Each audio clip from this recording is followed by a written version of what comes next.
4-1 수업은 유연화 주간이지만 또 우리가 할 것들은 또 있네요.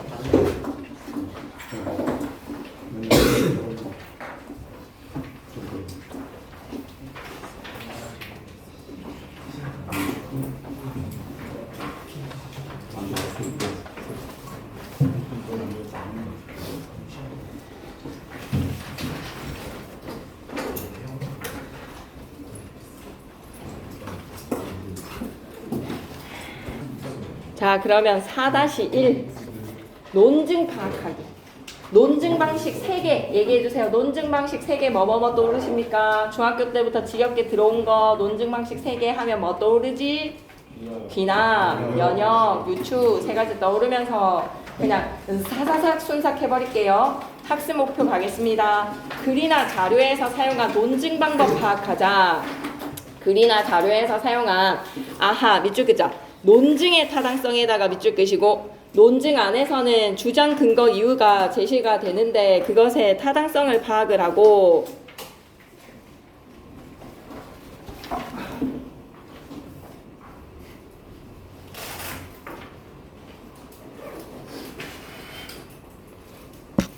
자신의 관점을 바탕으로 논증을 재구성해야 됩니다. 논증 재구성에다가 밑줄 한번 꺼주시고, 자, 가볼게요. 생각을 여는 질문으로요. 우리나라 축구 대표팀의 주장은 사회에 기부도 많이 하고, 사회 기부에다가 밑줄, 축구 주장은 축구팀을 잘 이끌면 되는 거 아닌가? 그러면서 축구 실력, 꼭 사회에 기부를 많이 해야 하는가? 라는 생각이 좀 드실 텐데요. 어려운 사람들을 도와야 한다고 생각해. 어려운 사람들을 도와야 한다에다가 밑줄, 글쓰기의 주장입니다. 왜냐하면 우리나라 대표하는 사람이니까 인성이 중요하다. 대표하는 사람에다가 밑줄 끄시고, 축구팀 대표의 리더가 우리나라 전체의 대표다라는 것도 좀 잘못된 생각인 것 같고, 축구 실력과 리더십이 꼭 좋은 인성과 연결되어야 하는지도 물음표인 것 같다. 그런데 이런 내 생각을 들은 은정이는 내 생각에 동의할 수 없다라고 해서 내가 잘못 생각한 걸까? 이 단원에서 알고 싶은 점 써보는 거에 지도 방안만 좀 읽고 가겠습니다. 이유나 근거가 없으면 안 돼. 주장하는 데에는 반드시 뒷받침해주는 이유, 근거가 필요합니다. 주장만을 반복하거나 주장을 뒷받침하기에 적절하지 않은 이유와 근거를 제시를 한다면 상대방의 동의를 얻기는 어렵습니다. 생각을 여는 질문의 상황처럼 자신의 의견이 받아들여지지 않았던 경험을 떠올려 보게 하여 어떤 방식으로 주장을 펼치는 것이 효과적일까? 밑줄 긋자. 어떤 방식으로 주장을 펼치는 것이 효과적에다가 밑줄 얘기해볼까? 어떤 방식으로 주장을 펼쳐야 한다? 타당성 있는 논증. 타당성 있는 논증을 위해서 주장과 근거가 제시가 돼야 되고, 그 근거를 뒷받침해주는 이유도 있어야 되고, 이를 통해서 주장에 대한 이유, 주장 동그라미, 이유 동그라미, 근거 동그라미, 3박자가 맞아떨어져야 돼. 주장이 제시가 되면 주장을 뒷받침해주는 이유, 그 이유를 뒷받침해주는 근거까지. 이래야 논리적으로 전개가 되는 것이지요. 오케이? 141페이지 계속 이어갈게요. 그냥 오늘 읽으면서 다 마무리하겠습니다. 논증이란 무엇일까? 논증의 구성요소 밑에다 좀 적고 가자. 주장, 이유, 근거. 논증의 구성요소 하면 뭐라고? 주장, 이유, 근거. 주장이 정당함을 입증하기 위해서 이유와 근거를 제시하는 방식 또는 주장과 이를 뒷받침하는 이유와 근거 간의 관계를 생각해보자. 논증의 구성요소 3가지. 주장, 이유, 근거. 주장이란 좀 외워주세요. 이런 거. 저번 시험에서 대화의 원리에 얼척없이 털린 사람들 있죠. 단답형 적는 거에서 대화의 원리에서 실수한 사람들 있죠. 그런 사람들이라면 이 단원의 성격이 좀 그러합니다. 대화의 원리랑 좀 비슷합니다. 얼척없이 털리는 문제가 나올 수 있어요. 꼼꼼하게 외웁시다. 주장이란 결론적으로 내세우는 의견, 의견에다가 밑줄 결론 도출해서 이유는 그 주장을 타당하다라고 생각하는 밑줄 긁게 주장을 가능하게 하는 주관적 진술에다가 밑줄 좀 외워줘. 근거는 주장을 뒷받침해주는 밑줄 한번 끄고 가자. 객관적 정보나 자료에다가 밑줄 객관적 정보, 자료 기억해 주시고, 반론에 대한 반박 별표 하나 치실까? 반론에 대한 반박. 나를 반박을 할 예상의 반론을 생각하고 그 공격에 대해서 다시 한 번 더 반박해줘. 제기할 수 있는 반론에 대한 대응입니다. 상대가 제기할 수 있는 반론에 대한 대응에다가도 밑줄 한번 꺼주시고 계속 이어갑니다. 논증의 방식에서의 3가지는 연역 논증이다 라고 하면 이미 알려진 일반적 원리나 법칙에서 구체적 사실이나 결론을 이끌어낸다. 밑줄 그자. 일반적 원리에다가 밑줄, 구체적 사실에다가 밑줄. 일반적 원리에서 구체적 사실로 화살표 속. 그러니 여러분 연역이니까 모음의 이응으로 시작한다라고 생각하시고 음가 없는 이응으로 시작하니 일반적 원리가 먼저 제시가 돼야 되죠. 연역은 어떻게 외우자? 일반적 원리에서 구체적 사실의 결론을 도출한다. 일반적 원리에서 구체적 사실로 화살표 속. 기납은 어떻습니까? 기납의 기억으로 시작하니까 개별적 밑줄 것이고 구체적 사례 밑줄 것이고 일반적 원리로 화살표 속. 그러면 칠판 한번 보실게요. 이거 무조건 외워야 되니까 일반적 원리에서 구체적 사실, 일반적 원리에서 구체적 사실에 이응으로 시작하면 뭐라고 생각해? 일반적 원리에서 구체적 사실 이응으로 시작했으니까 연역. 구체적 사실이랑 개별적 사례를 통해서 일반적 원리에 적용을 한다. 기납. 기억, 이응 이렇게 좀 유치하지만 기억을 좀 해줘. 두 개 중에 하나로서 골라야 되는 문제에서 연역과 기납에 대한 정의 중요합니다. 하실 수 있겠죠? 계속 이어갑니다. 유축. 두 대상이 여러 면에서 비슷해. 여러 면에서 비슷에다가 밑줄 그시고 위에다가 유사성을 바탕으로 라고 좀 적어줄까? 유사성을 바탕으로 미루어진 작품. 여러 면에서 비슷하다는 근것으로 다른 속성도 유사할 것이라고 미루어 짐작하는 거야. 유사성을 바탕으로 미루어 짐작하기, 유추 무조건 나옵니다. 논증의 구성요소, 주장, 이유, 근거, 그리고 논증 안에서는 내가 예상되는 반론에 대해서 반박할 줄 알아야 돼. 논증의 방식 세 가지, 연역, 기납, 유추. 연역은 일반적인 원리에서 구체적 사실로 적용하기, 기납은 개별적이고 구체적 사실을 모아서 일반적 원리 도출하기. 유추 뭐라고 정의 내리자? 유사성을 바탕으로 미루어 짐작하기. 유사성을 바탕으로 미루어 짐작하기. 142, 15분 만에 끝냈으면 좋겠는 소망이 담겨있네. 핵심 정리로 가볼까? 갈래는 칼럼의 논설문이야. 논설문에다가 밑줄 그시고 주장하는 글입니다. 성격은 논리적, 설득적, 교훈적. 설득 교훈에다가 밑줄 한번 꺼주세요. 계속 이어갑시다. 제재는 내적 동기와 외적 동기를 생각하시며 주제는 내적 동기에 따르는 삶의 중요성, 내적 동기를 따르는 삶의 가치. 특징 첫 번째, 실험 결과에다가 밑줄 끄시고 되게 흥미로운 실험을 했죠. 이 실험의 결과를 바탕으로 우리가 주장과 이유를 뒷받침해 줄 수 있는 근거로 활용이 되거든. 주장 이유 뒷받침에 주장 이유 뒷받침도 밑줄 한번 꺼주시고 두 번째, 예상 독자의 반론가. 미리 반박받을 거를 예상을 해. 예상 독자의 반론에다가 밑줄. 야, 이 훌륭한 사람들은 이미 성취를 맛봤기 때문에 이미 외적 동기를 만빵으로 채워봤기 때문에 이렇게 내적 동기에 집중할 수 있는 거 아니야? 레벨로가 다른 사람들이잖아 라는 예상 독자들의 반론을 미리 제시합니다. 예상 독자의 반론에다가 밑줄. 그 예상 독자의 반론에 대해서 미리 뭐 할 줄 안다? 반박할 줄 아는 거야. 반박에다가 밑줄 끄시고 그리고 내적 동기에 따라 살아가는 사람들의 사례 세 가지 정도 제시가 됩니다. 사례에다가 밑줄. 당연히 주장과 이유를 뒷받침해주는 근거가 되지. 그리고 4번 사람들의 통념에다가 밑줄 끄시고 일반적인 인식. 사람들은 고리를 춤추게 하는 것은 다 같이 뭐라고 외칩니까? 칭찬이라고 외치겠지만 그게 아니야. 호기심 유발에다가 밑줄. 칭찬이 아니라 통념을 반박했지. 내적인 자신의 만족감으로 내적인 동기로 고래는 춤춰야 한다라는 메시지를 전달을 합니다. 통념에 반박되는 주제를 전달을 합니다. 통념이 제목으로 제시가 되어 호기심을 유발하고 새로운 생각을 일깨워준다. 새로운 생각에다가 밑줄 끄시고 통념에 대한 반박이라고 적자. 새로운 생각은 뭐라고 생각해? 통념에 대한 반박으로 생각해줘. 글의 구성과 짜임새로 갑니다. 서론에서는 사람이 무엇을 하기 위해서는 목표를 향해 나가도록 밀어주는 힘이 있어야 돼. 그걸 우리는 뭐라고 하지? 동기라고 해. 동기에다가 동그라미. 목표를 향해 나아가도록 밀어주는 힘에다가 밑줄 한번 꺼주시고 동기의 종류는 크게 두 가지로 나뉘어집니다. 외제 동기 밑줄, 내재 동기에다가 밑줄. 본론에서 외제 동기에 따라 사는 것에는 여러 가지 문제점이 있어. 여러 가지 문제에다가 밑줄 한번 더 꺼주시고 이거는 채워지지 않는 게 외제 동기입니다. 사람의 욕망은 제거되지 않고 끝이 없다라고 얘기했지. 만족이 끝이 없다라고 생각한 사람 맹자야 순자야 한비자야 갑자기 생각이 안 난다. 욕망은 채워지는데 그 끝이 없다라고 한 사람이 누구였지? 한비자인지 두 번째 문단은 순자였는지 헷갈린다. 첫 번째 문단 맹자는 절대 아닌데. 여러분도 대답이 안 나온다는 것은 이제 지문이 약간 희발되기 시작했으니까 OX 퀴즈 아직까지 쌤한테 피드백 안 받은 사람들은 많이 늦은 거예요. 알았죠? OX는 꼭 피드백 받으세요. 계속합니다. 그거 나왔잖아. 한비자든 순자든 욕망이 잘 채워지지 끝이 없다라고 얘기한 거 다 있었는데 문장에. 지금 이 사람도 그 얘기를 하는 거야. 뭐라고? 내재 동기에 따라서 행복하게 살아가는 사람들이 많은 이유는 외재 동기에 따른 부작용. 끝이 없습니다. 외재 동기에서는 채워지는 데 있어서 끝이 없다. 만족이 없다. 변론 부분 갈까? 더 큰 걸 원하는 거야, 사람은. 스스로 결정해서 행동할 때, 스스로 결정에다가 밑줄 자율성이지. 그 자율성 속에서 내재 동기가 생기고 그러한 내재 동기에 따라 살아야지 행복해.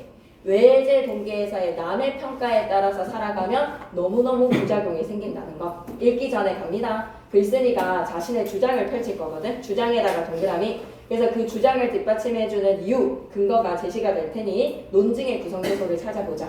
동기의 종류에는 외재 동기, 내재 동기가 있대. 본문 내용으로 갈게요. 사람은 끊임없이 어떤 행동을 하며 살아간다. 누군가는 춤을 추고 누군가는 여행을 떠나기도 한다. 또 학교에서 공부도 회사에 출근해서 일하기도 비중장. 예시 열거에다가 쭉 설명 방식 나올 것 같은데. 누군가는 춤을 추고 고에다가 동그라미, 누군가는 여행을 떠나기도 고에다가 동그라미, 학교에서 공부하기도 도에다가 동그라미, 회사로 출근해서 일하기도 에다가 동그라미. 사람이 무엇에 행동을 하면서 살아간다는 행동의 예시를 열거했습니다. 행동의 예시 열거 기억해. 사람이 무엇을 하기 위해서 목표를 향해 나아가도록 밀어주는 힘, 그게 바로 뭐다? 동기. 동기의 개념에다가 쭉 이것을 동기라고 한다라고 중심화돼 제시가 되었습니다. 동기라고 한다. 심리학자들에 따르면 밑에다가는 인용이라고 좀 적어줘. 심리학자들의 말을 인용을 할까? 근거로 뒷받침하기 위해서 심리학자들에 따르면 밑에다가 인용. 동기의 종류는 외재 동기와 내재 동기 두 가지로 나뉘어집니다. 외적인 보상을 받으려고 어떤 행동을 한다면 외재 동기에 의한 것. 공부를 열심히 하면 부모가 선물을 준다는 말을 듣고 아이가 그렇게 행동한 경우 밑에다가 예시. 외적 동기에 의해서 행동을 한 경우에 예시가 되겠죠. 그 아이의 행동은 외재 동기가 작용한 것이다. 칭찬은 고래를 춤추게 한다라는 말에서 속담을 인용을 했네요. 칭찬도 외적 보상의 예시. 패거리 나누는 거 시험에 나올 것 같지 않아? 외재인지 내재인지 나누는 거 너무 쉬울 것 같지? 근데 그런 거는 분명히 나옵니다. 그리고 얼척없이 틀리게 되는 게 그런 선지를 잘못 읽어서이니 조심하셔야 됩니다. 지금 할 때 바짝 긴장해 주세요. 칭찬은 외적 보상. 칭찬도 결국에는 외적 보상이에요. 왜? 내 안에서 일어난 게 아니니까. 반면에다가 자그마하게 별표 이런 역적 표지 너무 좋네.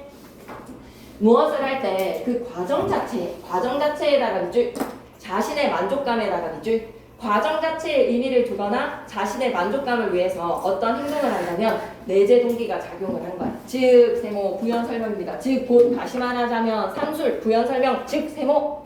과학이 단지 재미있어서 공부를 하는 거 내재 동기에 대한 예시. 얘에다가 밑줄 끄시고 쌤은 이게 좀 나올 것 같아. 과학이 단지 재미있어서 어려운 사람을 돕는 일에 보람을 느껴서. 그러면 내적 동기에 대한 키워드 두 가지는 지금 뭐다? 재미랑 보람이야. 재미 자그마하게 별표 쳐놓을래. 재미 자그마하게 별표, 보람에다가 자그마하게 별표. 이렇게 보람을 느껴서 봉사하는 것은 내재 동기가 작용했기 때문이야. 쉽다라고 생각하지 마세요. 이 지문 진짜 얼척없이 털립니다. 그렇다면 에다가 세모 우리는 외재 동기와 내재 동기 중 어떤 것에 따라서 살아야 할까? 질문을 던졌어. 밑줄 긋자. 어떤 것에 따라서 살아야 할까? 에다가 밑줄 글쓰기가 질문을 통해 독자들한테 판단을 유도하는 거야. 니네도 한번 생각해. 내재 동기랑 외재 동기 중에서 어떤 것에 따라서 살고 싶은지 니네도 한번 생각해봐. 질문에다가 밑줄 그시고 글쓴이가 말하고자 하는 바에 대한 생각의 계기를 독자한테 제공을 하는 거야. 밑줄 그자. 독자의 생각의 계기를 독자에게 제공해다 밑줄 그시고 꼭 중요합니다. 옆에다 뭐라고 적지? 독자에게 판단 유도라고 적자. 질문을 통한 독자에게 판단을 유도한다. 판단 유도. 판단을 유도하는 거야. 너는 어떻게 생각해? 외재 동기와 내재 동기 중에서 어떻게 살아야 될 것 같아? 라고 첫 번째 문단, 두 번째 문단 합쳐져서 서론이에요. 서론에서는 동기의 종류, 개념을 제시해 보입니다. 세 번째 문단 갈게요. 인간이 문제를 해결하는 데 동기가 어떤 영향을 주는지 알아보는 실험을 살펴보자. 실험에다가 네오박스 치시고 근거라고 적어줘. 근거. 객관적 근거를 뒷받침할 거야. 우선 창의성을 발휘하는 문제를 아이들에게 풀게 했어. 보상을 준다는 말을 하지 않고 보상 위에다가 뭐라고 적어야 되지? 외적이라고 적어야지. 외적 동기 없다라는 말을 하지 않고 외적 동기 준다라는 말을 하지 않고 풀라고 하니까 문제를 해결하는 데에는 평균 15분의 시간이었어요. 이번에는 문제를 풀면 보상을 주겠다. 보상 위에 한 번만 더 외적 상황을 만들고 두 가지 조건을 설정을 했지. 하나는 원래 문제 그대로 풀게 해라. 다른 하나는 원래 문제를 쉽게 조정하여서 문제를 풀게 하는 것. 실험 결과는 매우 흥미로웠다. 쉽게 조정한 문제는 대개 15분 이내로 다 풀었다. 15분 이내에다가 밑줄. 우와, 쉬운 문제 풀 때 외적 동기가 도움이 돼 아니면 방해가 되었어. 이거 너무 중요한데. 쉬운 문제를 풀 때 외적 동기는 방해가 됩니까? 도움이 됩니까? 도움이 되어서요. 그래서 15분 이내에다가 밑줄 끄시고 쉬운 문제를 풀 때는 외적 동기 필요합니다. 원래 문제를 똑같았는데 18분이나 걸렸다. 18분이나 걸렸다에다가 밑줄. 똑같은 난이도의 문제였었는데 외적 동기가 방해가 되었다라는 말이구나. 외적 동기를 제공한 상황적 조건 1의 수행 결과 밑에다 뭐라고 적지? 방해라고 적어줘. 외적 동기가 오히려 방해가 되었다는 거야. 오히려 보상이 없었을 때보다 3분이나 더 걸린 것이다. 한마디로 뭐가 되었다? 방해가 되었다. 실험 결과를 기억하시면서 잠시만요. 지금 세 번째 문단에서 인간이 문제를 해결하는데 동기가 미치는 영향, 특히 그 동기는 무엇으로? 외적 동기를 바탕으로 방해가 되는지 효과가 있는지에 대한 실험 결과가 나왔습니다. 판서 내용 보시죠. 선생님이 판서해 주시는 내용. 동기의 개념과 종류. 동기란 사람이 무엇을 하기 위해서 목표를 향해서 나아가도록 밀어주는 힘. 동기에 대한 개념이 제시가 되었습니다. 정의. 그리고 외적 동기, 내적 동기로 분류를 했습니다. 외제 동기 어떻습니까? 행동에 따르는 외적인 보상. 외적인 보상 한 번만 밑줄 꺼줘. 옆에 판사에서 외적인 보상에다가 밑줄. 일이나 행동에 따르는. 그래서 나 이거 나누는 게 진짜 시험에 나올 것 같아. 그리고 선지에서 여러분한테 장난질을 할 것 같아. 칭찬, 상, 경제적 보상. 내재 동기는요. 외적인 보상이 아니라 행동 자체에다가 밑줄. 본질적 보상에다가 밑줄. 일이나 행동을 하면서 느끼게 되는 좋습니다. 즐거움, 성취, 보람, 재미 이런 키워드를 기억해 주시면서 143 갈게요. 동기에 관한 이 실험은 외적 보상이 쉬운 문제를 푸는 데에는 효과적이야. 나누어서 설명해야 돼. 쉬운 문제를 푸는 데에도 필요 없다라고 하면 땡. 쉬운 문제에다가 밑줄 끄시고 효과적에다가 밑줄. 쉬운 문제 푸는 데에서는 동기 필요합니다. 왜 효과적이지만 밑줄 꺼줘. 어려운 문제를 푸는 데에다가 밑줄, 방해에다가 밑줄. 그러면 문제를 해결하는데 외적 동기는 효과적이지 않을 수 있다. 밑줄 그자. 외제 동기가 효과적이지 않을 수 있음에다가 밑줄. 왜? 쉬운 문제 푸는데 도움이 된 거니까. 만일 어떤 회사가 와 이거 너무 중요하다. 성과급에다가 동그라미 외제야 내제야. 성과급에 동그라미 치시고 외제야 내제야. 위에다가 뭐라고 적을까? 외제. 외제의 보상으로 돌아가는 회사라면 그것도 잘 돌아가잖아. 그럼 그 회사는 어떤 의미, 어떤 시사점을 뽑아낼 수 있지? 쉬운 일을 하고 있는 회사인 거야. 밑줄 볼게. 역설적으로 쉬운 업무만 해결해다가 밑줄. 쉬운 업무만 하고 있는 회사이기 때문에 외적 동기만으로도 잘 돌아간다라는 뜻이지요. 업무 수행 능력이 쉬운 과업일 때는 발휘가 됩니다. 더더더. 하지만 어려운 문제에 봉착을 하면 오히려 외적 동기 성과급이라는 것이 압박감을 주면서 사람한테는 스트레스 발생한다는 거야. 5번째 문단 갈게. 외제 동기면 어떤가? 칭찬이면 다른 보상이든 결과만 좋으면 되지 않을까? 결과만 좋으면 되지 않을까에다가 밑줄 끄시고 위에다가 적어야 돼. 궁서체로 적어줘. 예상 반론.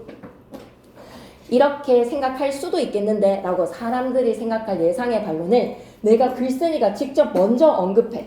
결과만 좋으면 되지 않을까? 위에다 뭐라고 적는다고? 예상 반론. 독자들의 예상 반론 첫 번째. 결과만 좋으면 된다. 외제든지 내제든지. 자녀가 열심히 공부하게끔 보상을 이야기하는 부모의 마음도 보상 한 번 더 체크해줘. 보상에다가 동그라미. 유능한 직원을 데려오면 연봉을 올려주는 회사 대표의 마음도 연봉에다가 동그라미. 다 외제지. 이해할 수 있어. 그러나 외적 보상만 줬는 것은 만에다가 자그만하게 별표 쳐놓을까? 외적 보상만 줬는 것에는 문제가 있다는 거야. 결과만 좋으면 되는 거 아닙니까? 라는 예상의 반론에 내가 반박해주자. 뭐라고? 부작용이 있다는 거야. 문제가 있다에다가 밑줄. 먼저 첫 번째 문제니까 번호 1. 외적 보상을 줬는 사람들을 관리하는 것은 어려운 일이야. 관리하는 것은 어려운 일에다가 밑줄.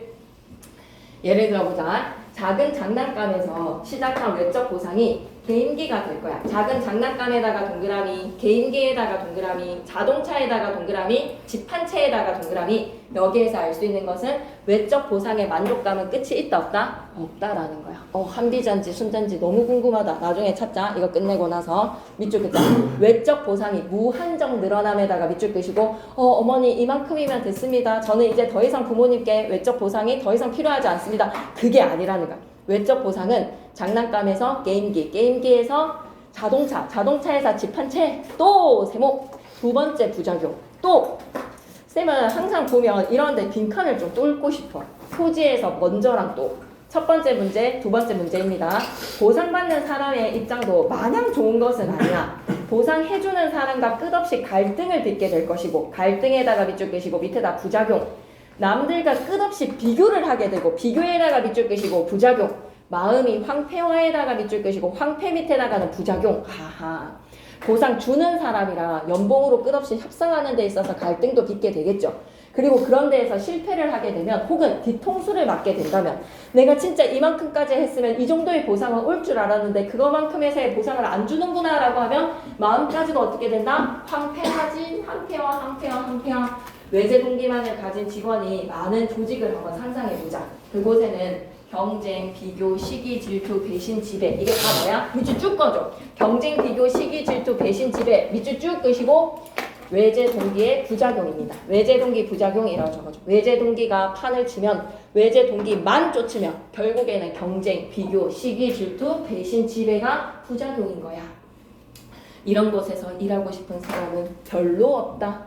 본론 첫 번째 문단, 창의성을 발휘하는 문제의 해결을 방해하더라. 어려운 문제를 해결하는 데 있어서 외제 동기가 오히려 방해가 되더라 라는 실험 결과를 통해서 예상되는 반론을 제시했습니다. 결과만 좋으면 되는 거 아니야? 라는 사람들의 예상 반론에 뭐라고 반박을 때려버렸어. 부작용이 심해 라고 두 가지의 부작용을 제시를 했어. 그런데 세모, 우리에게는 외제 동기 외에 동기의 종류 뭐도 있다? 내재 동기도 있다는 거야.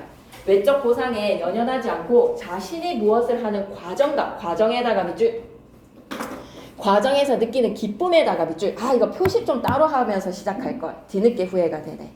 외제적인 거에서는 별 표시, 내재적인 거에서는 하트 표시 이렇게 했으면 딱딱 좋았을 텐데 앞에는 재미랑 보람 두 가지 나왔습니다. 재미랑 보람. 그럼 지금부터는 우리가 하트 표시 하기로 해요. 외적인 보상에서는 표시 동그라미로 좀 했었던 것 같으니까 내재는 하트 표시하면서 가겠습니다. 과정에다가 하트, 기쁨에다가 하트. 그들은 내재 동기에 따라서 행동하며 충분히 행복하게 살아간다. 행복은 내재 동기야 아니면 내재 동기의 결과야? 내재 동기의 결과야. 행복이 내재 동기라기보다는 내재 동기를 하면 행복이 따라옵니다. 황폐화는 외제 동기와 외제 동기의 결과야 라고 하면 외제 동기의 결과로 황폐화가 되는 거지. 시기, 질투, 비교, 배신, 지배. 계속 갈게. 자, 수학의 노벨상이라고 불리는 필즈상을 받은 허땡땡 교수님, 밑줄 끌게. 내재 동기를 추구하는 사람들의 예시 나올 거야. 비납적 추론 한번 해보자. 사례를 통해서 결론 도출할 겁니다. 인터뷰한 내용을 보고 학자의 내재 동기란 이런 것이구나 라는 생각을 하였대. 허 교수는 수학을 왜 공부하게 되었는지, 그에게 수학 연구란 무엇이냐는 질문에 재미에다가 하트 표시하시죠. 인간이 얼마나 깊게 생각할 수 있는지 알고 싶어서에다가 하트 표시하시죠. 알고 싶어서 이런 걸 우리는 세 글자로 뭐라고 합니까? 호기심. 호기심이 내재 동기가 되는가. 알고 싶어서 밑에다가 호기심. 그래서 수학 공부를 합니다. 자동차를 받을 수 있어서 집안의 명예를 떨치기 위해서 필즈상은 외제일까 내제일까? 필즈상. 당연히 외제지. 필즈상을 위해서 수학을 공부합니다가 아니라 뭐라고 생각해야 돼? 우리 규규 쌤이 애타게 기다렸네. 143쪽을 꺼내세요. 펼치세요. 저에게 수학 공부는 마라톤을 뛰려고, 매일 근력 운동을 즐기는 것과 같습니다. 마라톤을 뛰려고 라고 하면 마라톤 자체를 뭐라고 생각하는 거야? 재미야, 재미. 이거는 조금 내재 동기의 예시로는 내재 동기에 의해서 하는 행동이겠지.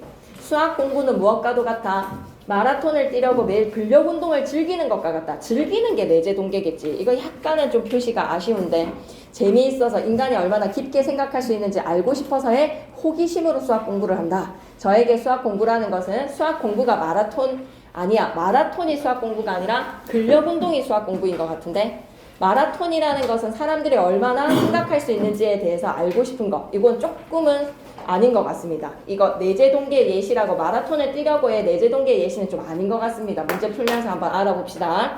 그는 언론의 주목을 받는 것보다, 언론의 주목받는 거 외재 동기 체크해야 돼. 언론의 주목받는 것에다가 동그라미 치시고, 손손이는 잠 오면 석염이 옆으로 가야 돼. 하루 4시간 정도라도 수학 연구에 몰두하는 것이 인생의 낙이라고 한다. 외재 동기보다 4시간 정도로 수학 연구에 몰두하는 거. 연구에 몰두에다가 하트 표시. 연구에 몰두하는 그 자체. 몰두하는 거 하트 표시, 거기에 따른 인생의 낙. 내재 동기에 몰두를 하면 낙이 찾아온대요. 두 번째 사례 가겠습니다. 유명한 물리학자 파이먼. 노벨 물리학상은 이거 결과야. 내재 동기를 추구해서 갖게 된 결과야. 노벨 물리학상을 받고 난 후에 이런 인터뷰를 한 적이 있었지. 상을 받을 만한 연구인지를 판단하는 왕립 스웨덴 과학 아카데미의 결정이 의미 있다고 생각하지 않는다. 이 상이 의미가 있지가 않대. 누구나 받고 싶어하는 노벨 물리학상을 받았는데 의미가 없대. 나는 새로운 것을 발견하는 과정이 기쁨이고, 기쁨에 나가는 하트, 기쁨을 위해서 발견하는 과정 자체를 즐기죠. 다른 사람이 그 발견을 활용하는 모습을 보는 것에다가 하트, 활용하는 모습을 보는 것에다가 하트, 이것을 위해서 뭐 한다? 이미 상을 받았다. 그의 인터뷰에는 내재 동기를 통해서 느낄 수 있는 삶의 기쁨이 드러나 있군요. 세 번째 사례 가겠습니다. 세 번째 사례로 합쳐볼게요. 국제 피아노 대회에서 우승한 임땡땡씨. 대회에 출전한 까닭을 묻는 기자에게, 잠시만 넘기지 말고 옆에 페이지부터 먼저 보자. 초록색, 읽기 중 활동. 동기에 관한 실험을 참고할 때 외적 보상이 문제를 해결하는 데 미치는 영향은 무엇일까요? 밑줄 긋자. 외적 보상이 문제를 해결하는 데 미치는 영향에다가 밑줄. 어려운 문제를 해결하는 데에는 오히려 뭐가 된다고? 방해가 된다는 거야. 밑줄 긋자. 쉬운 문제를 푸는 데에는 효과적에다가 밑줄 끄시고, 쉬운 문제를 푸는 데에는 효과적이지만 어떻게? 어려운 문제를 푸는 데는 오히려 방해가 되더라. 괜찮습니까? 네. 그래서 외적 동기가 도움이 되는 것은 아니네. 외적 보상만 쫓으면, 만에다가는 강점 하나 팡 찍어. 외적 보상을 쫓는 사람들을 관리하기가 어렵다. 관리하기가 어렵다에다가 밑줄 끄시고, 왜? 무한정 보상은 늘어나니까. 외적 보상을 받는 사람들도 보상해주는 사람들과 끝없이 갈등을 빚게 될 것이고, 갈등에다가 밑줄 결과적. 남들과 끝없이 비교를 하고, 비교에다가 밑줄 마음 황폐에다가 밑줄. 외제 동기만 가진 직원이 많은 조직은 결과가 어떻다고? 경쟁, 비교, 시기, 질투, 배신, 지배. 이렇게 기억해줘. 예상되는 반론에 대한 반박이었어. 예상 독자의 반론은 뭐다? 결과만 좋으면 되는 거 아닐까? 라고 얘기를 하는 거지. 밑줄 결과만 좋으면 되지 않을까? 에다가 밑줄. 그것에 따른 반박은 뭐다? 외제 동기를 쫓는 사람들은 관리하는 것이 어려운 부작용이 생긴다는 거야. 대답은 뭐다? 부작용이 생긴다. 밑줄 끌게. 관리하는 것은 어려운 일에다가 밑줄. 황폐화에다가 경쟁, 비교, 시기, 질투, 배신, 지배가 널리 퍼진다. 한마디로 말해서 뭐다? 문제 발생. 부작용, 문제 발생. 성과급, 외적 보상이죠. 필즈상 이런 것들 단어 뜻 한 번씩 보시고, 단어 뜻 어려운 거 없었습니다. 144페이지 계속 킵고. 판서. 나올 때 됐다. 논증을 이루는 기본 요소 옆에다 좀 적어줘. 논증을 이루는 기본 요소 3개. 뭐뭐뭐 있어야 된다? 주장, 이유, 근거라고 적어줘. 주장, 이유, 근거. 글쓴이의 주장은 이 연사 힘차게 외칩니다. 뭐라고? 내재 동기에 따라 삶을 살자. 우리 우가 먼저 왔구나. 그분이 오신 사람들 빨리 뒤로 가야 된다. 승우가 왔다. 그분이 빨리 힘든다. 뒤로 가도 된다. 일어서면 좀 다르다. 시원한 거 사줄까? 시원한 거 마시면 좀 잠 깨겠나? 생강차 이런 게 올 수도 있잖아. 뜨거운 생강차가 올 수도 있잖아. 아니면 뭐 오미자차 이런 게 올 수도 있잖아. 그러니까 뭐가 올지 궁금해하면서 설레는 마음을 가지면서 시작합니다. 그러면 잠이 깨겠지. 한번 해보자. 그래, 논증을 이루는 기본 요소 옆에다 뭐라고 적어야 된다고? 주장, 근거, 이유라고 적어. 주장, 순서도 외워야 돼. 주장, 이유, 근거야. 주장, 근거, 이유가 아니라 주장, 이유, 근거야. 내적 동기에 따르는 삶을 살자. 이유는 뭐야? 외제 동기에 따라 사는 것이 삶에는 효과적이지가 않대. 효과적이지 않기 때문에다가 밑줄. 근거가 뭐였어? 실험 결과에다 동그라미. 어려운 문제, 똑같은 난이도인데도 3분이나 더 걸렸어. 이유는 내재 동기에 따라서 행동을 하면 기쁨에다가 밑줄, 행복에다가 밑줄. 내재 동기에 따라서 살잖아. 마음이 황폐화가 아니라 기쁨과 행복으로 채워진대. 3가지 사례. 허땡땡 교수, 하이먼 사례, 그리고 임땡땡 피아니스트. 동기랑 관련하여서 살펴본 현대인들의 삶은 어떻습니까? 직장인은 회사에서 능력을 인정받고 동료와의 관계도 좋지만 시키는 일만 해서 행복하지 않다. 밑줄 긋자. 시키는 일만 해서 행복하지 않다에다가 밑줄. 그리고 어떻게 이거 너무 비극적이지 않나? 고등학생이 똑같은 처지래. 아침에 일찍 일어나서, 솔직히 여러분 매일 루틴이 똑같잖아요. 학교에 가서 오랫동안 수업 듣고 끊임없이 경쟁에 시달립니다. 끊임없는 경쟁에다가 밑줄 끄시고, 재밌어서 수학 공부를 한다. 재미에다가 하트. 새로운 거 발견에다가 하트. 내 음악이 얼마나 성숙했는지 확인하고 싶어서 확인에다가 하트. 개인적으로 나의 성숙도를 확인하려고 이거를 대회를 나갔대. 확인에다가 하트. 자기 확인인 거야. 자아의 성찰을 통해서 지금 이 대회를 나왔다는 겁니다. 또 그는 음악 앞에서는 모두가 학생입니다. 제가 특별한 위치에 있다고 생각하지 않습니다. 대회에 출전해서 더 배우고 싶은 마음이 커졌습니다. 배우고 싶은 마음에다가도 하트, 내재 동기다. 배우고 싶은 마음. 자신이 대회에 나갈 까닭은 우승이 아니다. 우승은 동그라미, 외제, 우승은 동그라미. 오히려 대회에서 우승하고 난 후에 마음이 심란해져. 심란에다가 밑줄 끄시고 외제 동기가 주는 결과는 뭐야? 심란이야. 그냥 산에서 피아노만 치고 싶은 거야. 과정을 즐기는 거. 피아노를 연주하는 것 자체, 하트 표시할 때 피아노를 연주하는 것 자체에 대한 하트, 그게 행복으로 가는 길입니다. 그럼 이제 예상되는 말로 세 가지의 사례를 제시했어. 허땡땡 교수님, 피아니스트의 사례, 하이먼의 사례를 통해서 와, 이 사람들 봐봐. 내재 동기에 따라서 사니까 행복하지 라는 거에 사례를 제시하니까 바로 은발가락을 내미는 바로 반론을 제시하는 사람들의 목소리가 들려. 글쓴이는 뭐라고 반론할 수도 있다. 야씨, 이 사람들 이미 1%잖아. 평범한 우리랑은 달라. 큰 상을 받은 사람들이니까 밑줄이다. 평범한 사람들과 생각이 다르다에다가 밑줄. 이미 마인드 세팅이 달라 이 사람들은 라고 생각할지도 모른다. 평범한 사람들, 우리 같은 사람들은 내재 동기로 삶을 살아가는 것이 어렵다. 아, 이게 너무 당연한 건데 어렵잖아요. 하지만 이들은 평생 수많은 찬사를 받아왔어. 수많은 찬사 동그라미 칠까 하트 표시할까? 수많은 찬사. 동그라미야 하트야? 동그라미. 수많은 찬사에다 동그라미. 이 사람들이 있잖아. 외제 동기의 유혹에 있어서는 우리보다 더 괴로움을 겪었던 사람이야. 외제 동기의 유혹에다가 밑줄 끄시고 이 사람들이 뛰어난 마인드이기 때문에 이 사람들이 이렇게 이루었다라고 생각하기에는 이들은 너무나 우리보다 극심한 유혹에 시달려 왔을 거야. 왜? 천재다 천재다. 동네에서 얼마나 칭찬을 많이 했겠어. 이런 그들이 하는 이야기입니다. 진정한 기쁨은 내면에 대한 하트, 내면입니다. 그래서 이 성취를 이룬 사람들의 말을 근거로 제시. 밑줄 그자. 위대한 성취를 이룬 사람들의 말을 근거로 제시에다가 밑줄. 야, 동네에서는 영재부터 시작해서 있잖아. 천재고 세계적으로 인정받는 데 있어서 이 사람들을 계속 외제 동기에서의 끝도 없는 이 보상으로서 시달려 왔을 거야. 근데 이 사람들 깨달았어. 와, 이런 외적 보상에 대해서 내가 관심을 가지는 것보다 진정한 기쁨은 내면에서 온다라는 이 사람들의 경험자들의 말을 근거로 제시를 한 겁니다. 상에다가 동그라미, 칭찬에다가 동그라미. 남과의 경쟁에서 승리한다라고 해서 기쁘고 행복한 삶을 사는 게 아니라는 거야. 결과에 연연하지 않고 내면의 기쁨을 느끼면서 살아가는 사람들의 메시지였습니다. 옛 기납적인 논증이었고요. 한서로 잠시만 눈을 돌리쇼. 예상 독자의 반론 두 번째 뭐다? 야, 이 사람들은 큰 상을 받은 사람들인데 이미 상이 몇 퍼센트인데 평범한 사람들은 아닌데 밑줄 그자. 평범한 사람들은 어렵지 않을까에다가 밑줄. 이미 큰 상을 받은 사람들이 오히려 더 많은 유혹에 시달렸을 것이다. 밑줄 그자. 외제 동기의 유혹에 더 많이에다가 밑줄. 그치만 이 사람들은 진정한 기쁨은 내재라고 얘기를 하잖아. 이미 경험한 선배님들이 우리한테 얘기해주잖아. 내재 동기를 통해 기쁨을 누리라고. 11문단 갑니다. 여러분의 이야기 갈게요. 눈물 없이는 들을 수 없습니다. 기업에서 일 잘하는 직원 중에는 회사에서 능력을 인정받고 동료들과의 관계도 원만하지만 밑줄보다 상사가 시키는 일만 하는 자신이 행복하지 않다에다가 밑줄. 외부에서 시키는 일만 하는 사람들은 불행합니다. 왜? 내재 동기가 잘 생기지 않아. 내가 하고 싶은 일을 함으로써 가지는 게 아니야. 우리나라의 슬프네. 고등학생들도 마찬가지다. 고등학생들도 마찬가지다에다가 밑줄. 아침 일찍 일어나서 학교에 가고 오랫동안 수업 들으면서 끊임없이 경쟁에 시달립니다. 다 와버렸네. 외부의 압력이 아니라 외부의 압력에다가는 동그라미 외제지. 압력을 주는 것도 플러스가 아닌데 선생님 당근이 아닌데요. 채찍도 외제 동기가 되는 거야. 채찍을 안 맞기 위해서 사람이 움직이잖아. 외부의 동기도 동그라미야. 외제 동기야. 스스로 선택하고 결정해서 스스로 선택과 결정은 뭐야? 하트의 내재지. 행동을 할 때 내재 동기가 나온다. 그렇게 살아야지 행복해지지. 내재 동기를 등한시한다면 단어 너무 좋습니다. 등한시에다가 밑줄 소홀히 보는 거. 우리는 주변의 시선이나 환경에 휩쓸리는 인생을 살게 되어서 불행해져.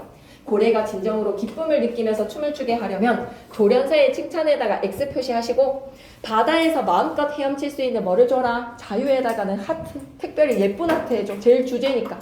바다에서 마음껏 헤엄칠 수 있는 선택과 결정의 자율성입니다. 자율성. 자유에다가 하트 제목이에요. 당신이 진짜 하고 싶은 것은 무엇인가? 네가 진짜로 원하는 게 뭐야? 라고 물어보면서 마무리. 진짜 하고 싶은 것은 무엇인가? 무엇인가에다가 밑줄 끄시고 질문을 통해서 여러분의 판단을 유도한다라고 얘기했지. 여러분의 마음속에 대답을 한번 찾아보라는 겁니다. 질문으로 마무리했어요. 자, 제목과 관련된 비유적인 표현. 고래에다가 빗대어 표현했어. 조련사의 칭찬이 아니라 자유다. 글쓴이가 말하는 내재 동기의 원천은 뭐지? 외부의 압력이라는 외부적인 동기가 아니라 스스로 선택하고 결정해서 자율성으로부터 오는 기쁨. 그 다음에 146페이지 가자. 그래서 이제 문제 오늘 들고 가서 열심히 풀어줘야 되겠습니다. 그죠? 네, 논증 파악하게면 읽기 요거부터 해서 서경들곡이랑 삼춘곡 더 많이 풀어야 돼요. 갑니다. 고래를 춤추게 하는 것은 새롭게 알게 된 내용 정리하기. 내용 정리하기는 한번 보고 가자. 외적 보상을 받기 위해 행동하는 것은 어떤 동기에 따른 것이게? 라고 하면 외재 동기. 무엇을 할 때 그 과정 자체에 의미를 두거나 나의 만족감을 위해서 행동을 하는 것은 무슨 동기이게? 내재 동기. 글쓴이가 결국 강조한 것은 뭐다? 내재 동기에 따르는 삶을 살자. 주장, 이유, 근거, 논증의 구성 요소 생각해 주시면서 그 다음 장 갑니다. 나왔어요. 147. 고래를 춤추게 하는 것은 다음은 이 글의 중심 내용을 글의 구조에 따라 정리한 것이거든. 빈칸에 들어갈 말을 써볼게. 사람이 무엇을 위해서 밀어주는 힘 두 글자로 뭐라고 하지? 동기. 동기의 종류는 외재 동기랑 내재 동기. 세 번째, 다섯 번째 문단 본론 첫 번째에서 외재 동기에 따라 사는 것은 문제가 있다. 문제에다가 밑줄 끄시고 부작용이 있었어. 첫 번째 뭐였는지 말로 해봐봐. 뭐가 있었더라? 첫 번째는 만족이 끝이 없어. 이거는 외적 동기라는 것은 관리가 힘들어. 갈등 생기지, 시기 질투, 경쟁 비교, 황폐화라는 부작용이 생깁니다. 그리고 여섯 번째에서 열 번째 문단에서 결과에 연연하지 않고 자신의 무언가를 하는 과정에서 내면의 기쁨을 느끼면서 살아가는 사람들의 사례를 통해서 귀나 쭉 뽑아낸 거지. 그래서 마지막 결론. 사람은 내재 동기에 따라 자신이 진짜 하고 싶은 일을 하며 살아갈 때 진정한 기쁨과 행복을 느끼더라. 김구에서 좀 써봐가지고 나중에 이제 진정한 기쁨을 찾아서 써놔봐봐. 과를 좀 그렇게 정해봐봐. 하고 싶은 걸로. 꽃가루 알레르기인가요? 2번으로 갈게요. 이를 바탕으로 글쓴이가 이 글의 제목을 고래를 춤추게 하는 것은 이라고 정한 까닭. 이유가 뭘까? 사람들은 흔히 고래를 춤추게 하는 것은 두 글자 칭찬이라고 외칩니다. 밑줄 끝자. 흔히에다가 밑줄 밑에다가 통념 제시라고 적어줘. 흔히가 뭐다? 통념으로 제시하는 거. 통념상 칭찬이야. 하지만 글쓴이는 고래가 자유로울 때 자유에다가는 하트 표시. 진정으로 기쁨을 느끼고 춤을 춘다. 우리의 삶에도 이거 우리의 삶에다가 유추라고 적어줘. 고래를 통해서 우리의 삶에 유추해봐봐.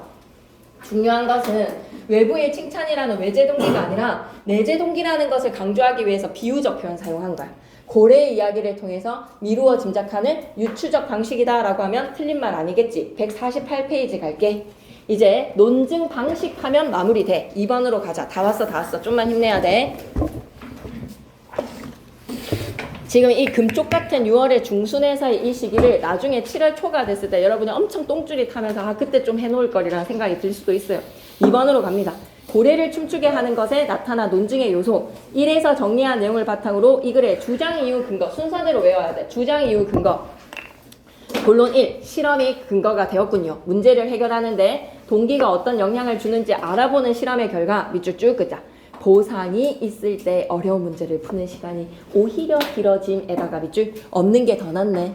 막 씨발 이거 잘 풀면 막 엄청 막 이렇게 하면 심장이 두근두근. 그리고 수학자 허땡땡씨 교수님의 이야기, 파이먼의 이야기, 그리고 피아니스트의 이야기를 다 합쳐보니 기납적으로 결론 도출해봐봐. 내재 동기, 외재 보상에 연연하지 않아서 삶이 더 행복하다. 그리고 실험의 결과를 바탕으로 하고 싶은 이야기 쪽 뽑아내면 외재 동기는 창의성을 발휘하는 문제를 푸는데 효과적이지 않다. 그래서 글쓴이의 주장은 뭐다? 내재 동기에 따라 살면서 진정한 행복을 누리자. 예상되는 반론이 두 가지가 제시가 되었습니다. 결과만 좋으면 되지 않을까? 한 번만 더 밑줄 꺼줘. 예상 반론 첫 번째, 결과만 좋으면 되지 않을까에다가 밑줄. 글쓴이의 반박은 뭐다? 하하, 외적 보상만 쫓잖아. 겁나 문제 생겨. 문제가 있다에다가 밑줄. 와, 이거 관리하는 거 너무 힘들고 말이야. 그 동기에 있어서 외재 동기만을 그러면 조직이 경쟁과 비교, 시기, 질투, 배신, 지배, 마음 황폐화 이거 어쩔 건데? 라는 문제 제시. 두 번째 반론은 뭐야? 야, 이미 이 사람들은 레벨로가 다르잖아. 평범하지 않은 사람들이야 라고 하면 이 사람들은 우리보다 더 힘들었어. 어렸을 때부터 천재 이야기를 들으면서 외제 동기에 의해서 얼마나 힘들었겠니? 근데 이 사람들이 결국 택한 거는 뭐야? 외제 동기에 대한 성취를 더더더더더 뭐를 외치는 것보다 이 사람들은 내재 동기에 집중한 사람들이야. 그러면서 뭐야? 내재 동기에 집중하는 순간 행복이 찾아왔어요. 진정한 기쁨은 내적 동기에서 나온다. 149페이지 갑니다. 이런 거 보면 막 김연아 멘탈이나 손흥민 멘탈이나 뭐 칭찬해줄 만은 하지. 뭐 손흥민은 좀 실망스럽다만 149페이지 갈게요. 자, 다음 항목에 따라 이 글에 나타난 논증 요소의 타당성을 평가해보자. 밑줄 긋자. 논증 요소의 타당성에다가 밑줄.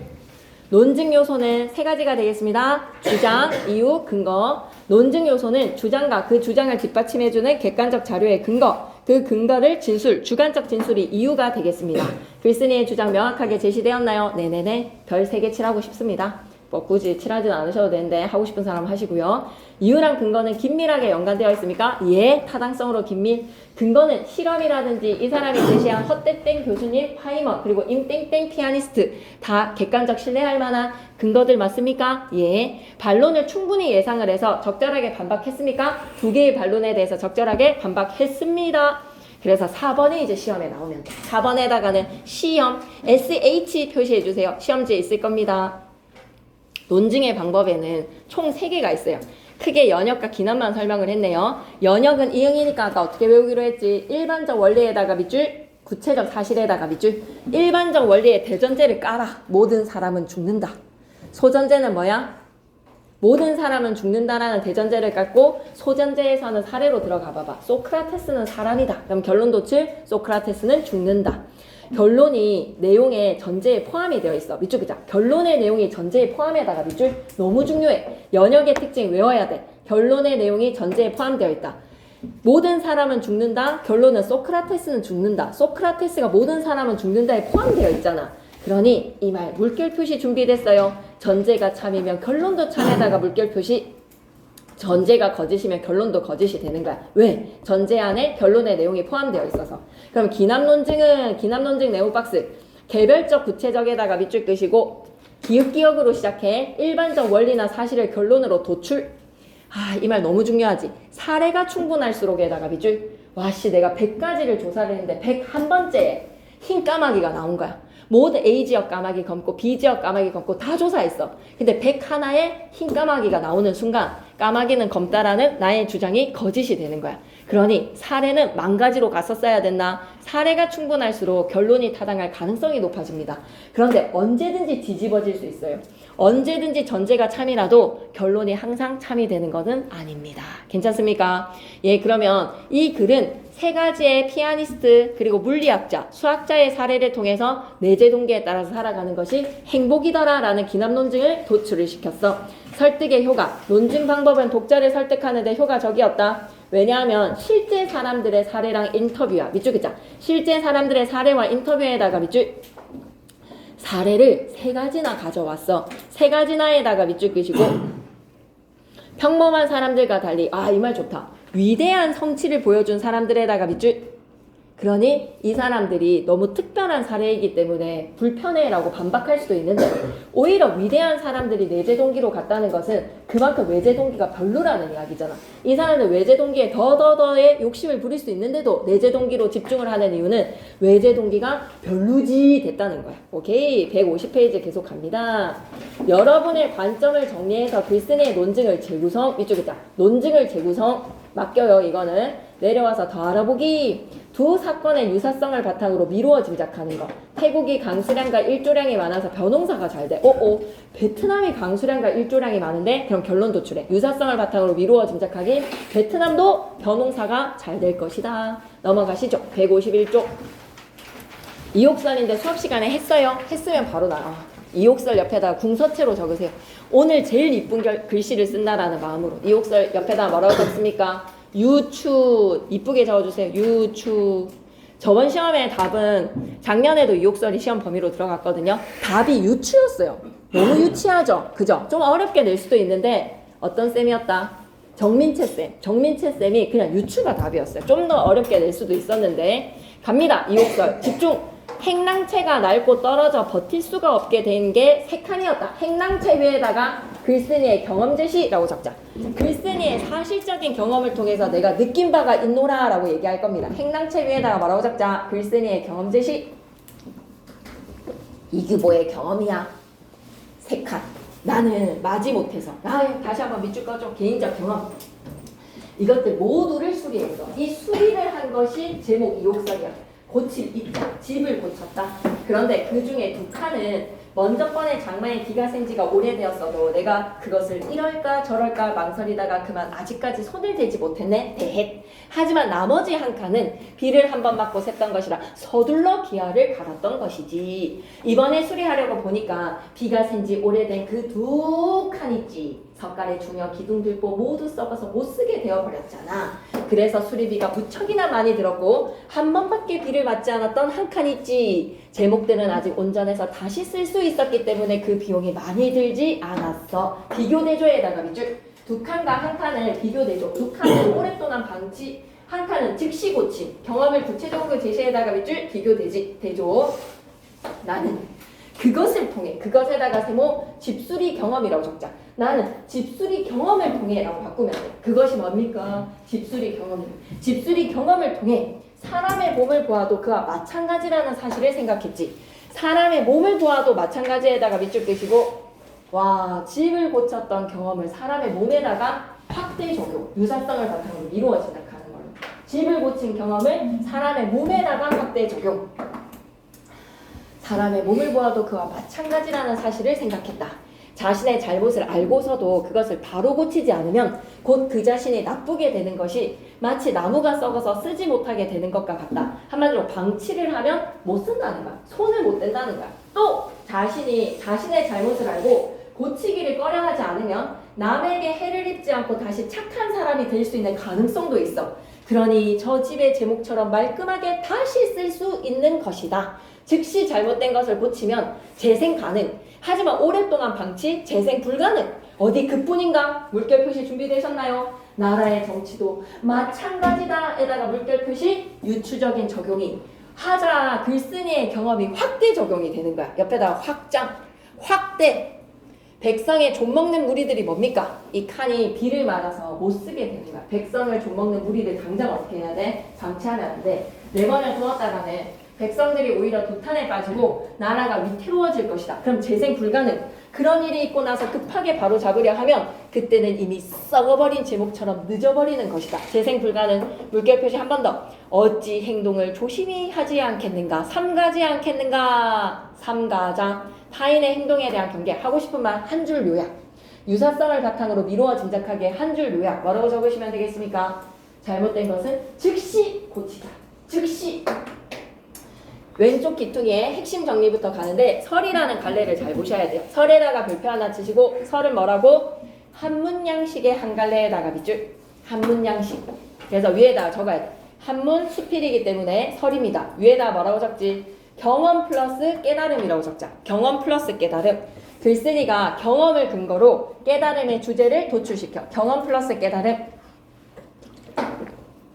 갈래는 설 고전 수필, 성격은 경험적, 비유적, 교훈적, 낡은 행랑체를 중심으로 잘못을 알고는 즉시 고쳐야 되는 거야. 바로 즉시. 그런 태도가 중요하다. 경험 플러스 깨달음 2단 구성, 2단.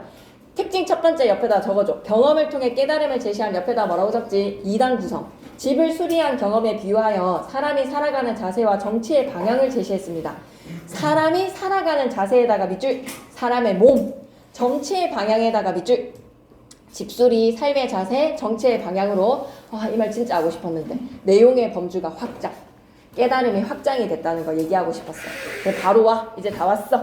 이 글의 내용을 다음과 같이 정리해보자. 집은 망가진 지 오래된 것은 다시 쓰지 못하고 비용도 많이 들지만 한 칸에 오래되지 않은 것을 즉시 고쳤더니 비용이 들지 않았다. 사람은 잘못을 알고도 고치지 않으면 나쁘게 되지만 바로 고쳐주면 착한 사람이 된다. 정치에서도 백성을 좀먹는 무리들을 내버려두면 나라가 위태로워지지만 바로 몰아내면 나라도 바로 잡을 수가 있다. 이 글의 논증 방법 뭐라고요? 다시 비추. 독자 설득하는데 효과적이죠. 집수리의 경험을 근거로 들지 않았다면 사람이 살아가는 자세나 나라의 정치를 논한 내용이 너무 좋은 내용이다. 이쪽이다.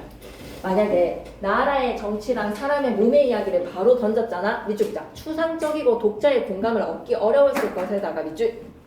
그런데 굉장히 구체적인 집술이라는 밑줄 자 구체적이고 분명한 글쓴이의 경험 제시에다가 밑줄.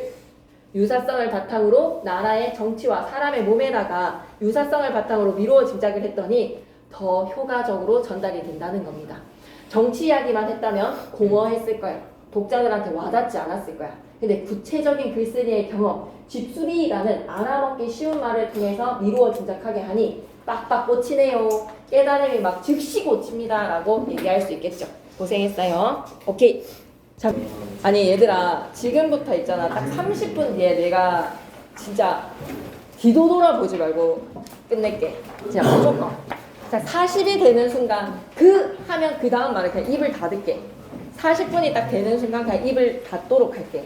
그러니 30분만 참자. 30분만. 29분만 참자. 너무 중요합니다, 여러분. 그래서 이거를 지금 안 해놓으면 많이 걱정이 됩니다. 너무 걱정이 되어서 의문의 변동한다라고 얘기한 반 손들어 봐봐.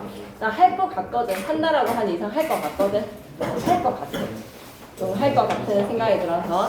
근데 겁나 대충 가르쳐 줍니다. 그 이유는 뭐지? 중학교 때 했기 때문에 라는 이유로. 중학교 때 했는데 왜 이걸 고등학교에서 대충 가르치는지 모르겠다. 고등학교 때 한 거를 대충 가르치면 이해가 될 텐데. 각오해, 각오. 오늘의 목표는 시간으로 달리기 한다 생각하자. 러닝인데 이제 시간 오늘 30분 러닝 5km를 채우는 게 아니라 30분만 뛰면 됩니다. 알았죠? 천천히 7분 페이스로 해도 됩니다. 46쪽 가자. 진짜 안 아프게 하자. 의문이란 하면 뭐라고 얘기해야 된다. 사실은 의문의 변동이 목적이기 때문에 얘는 핵심만 들고 넘어갈게. 진짜 딱 핵심만. 의문이란 하면 뭐라고? 밑줄 긋자. 말의 뜻을 구별해주는 소리의 가장 작은 단위에다가 밑줄. 뜻을 구별해주는 소리의 가장 작은 단위에다가 밑줄. 김상경쌤이 수업시간 이거 분명히 필기 하실 거거든요. 분절의문의 음소 밑줄, 비분절의문의 음소 밑줄. 이거 두 가지의 개념 차이를 기억하셔야 돼요. 분절의문의 음소는 소리의 길이입니다. 소리의 길이. 미안해. 분절의문은 자음과 모음이라고 생각하면 돼. 분절의문 밑에다가는 자음, 모음. 비분절의문의 대표는 소리의 길이야. 달과 말의 차이는 어디에서 비롯되었다? 초성의 디귿과 미음의 차이로 인해서 뜻이 달라졌어. 두 번째, 말과 물의 뜻은 모음의 중성 자리에 아랑 우가 오느냐에 따라서 뜻이 달라졌어. 하지만 홀스의 말과 사람의 말은 소리의 길이에 따라서 말은 단음, 말하고 끝이 올라가게 되면 길게 발음하는 소리의 길이에 따라 뜻이 달라졌어. 그럼 밑으로 내려와 봐봐. 표의 내용을 보자. 분절음은 음소, 자음 19개를 외워주셔야 됩니다. 뿌뿌프, 드뜨트, 그끄크, 즈츠츠, 스스흐, 으느, 으르, 머느, 으르, 나라, 마음. 미음, 니은, 이음, 미을 밑줄 끄시고 울림 소리라고 좀 적어줘. 미음, 니은, 이음, 미을 울림 소리가 되겠습니다. 모음의 21개는요. 단모음의 10개, 입술 모양과 혀의 위치가 고정이 되어서 아, 어, 오, 우, 으, 이, 에, 외, 위. 이중모음은 반모음과 단모음의 결합으로 이중모음 11개가 되죠. 단모음의 표를 외워놓으시면 단모음 표 안에 안 들어가면 전부 다 뭐라고 생각하면 돼? 이중모음이라고 생각하면 되지. 괜찮지? 비분절 의문에서의 운소는 소리의 길이에 따라서 사람의 눈은 눈, 스노우의 눈은 눈, 그리고 먹는 밤은 밤, 그리고 나는 벌은 벌, 그리고 동굴의 굴은 굴하고 길게 발음하시거나 소리의 높낮이에 따라서 뜻이 달라집니다. 지금 밥 먹어 끝을 내리거나 지금 밥 먹어 라고 끝을 평탄하게 지금 밥 먹어 라고 상승을 하면 의무문 감아간다. 음절과 음절의 구조로 보면 음절이란 하고 물어보면 뭐다? 한 번에 소리 낼 수 있는 소리 덩어리야. 소리의 단위에다가 밑줄 모음이 있어야 음절을 이룰 수가 있다. 반드시 모음 하나가 있어야지 소리 덩어리가 만들어집니다. 그래서 밑줄 거 음절의 수 이꼬르 모음의 수에다가 밑줄. 두 번째, 음절의 중심을 이루는 모음 중성의 가운데 소리 그 앞에 자음은 초성 그 뒤에 자음의 종성의 끝소리야. 그러면 강은 초성 중성 종성으로 이루어져 있지. 세 번째, 음절은 말소리의 단위이기 때문에 표기가 아니라 발음을 기준으로 해다가 밑줄. 그래서 물놀이를 음절 구조를 물어보면 자모자에다가 자모자모라고 얘기를 해야 돼. 자모자에다가 자모자에다가 모음 하나라고 얘기하면 안 돼. 표기 기준이 아니라 발음 기준이야. 발음 기준으로 물놀이의 음절은 물놀이라고 판단하셔야 됩니다. 음절의 구조에다 크게 하나 별표 쳐. 이것만 하나 볼게. 모음 중성의 단독으로 아, 어, 야, 여, 와, 왜. 모음에다가 자음이 결합된 걸로 안, 얼, 양, 역. 자음에다가 모음이 더해지는 거 간어겨. 자모자는 삼성책에 다 갖추는 거 강넌, 조. 괜찮지요? 예. 그러면 왼쪽 기퉁이 잠시 보셔야 돼요.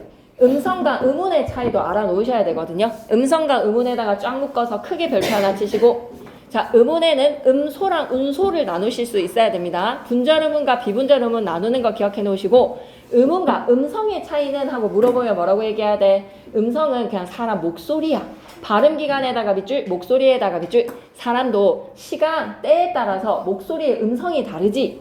사람마다 다 달라, 음성은. 그리고 사람의 음성도 때에 따라 달라. 이 말을 기억하자.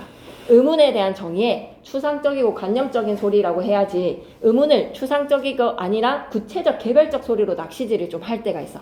이 말을 좀 잘 기억해야 돼.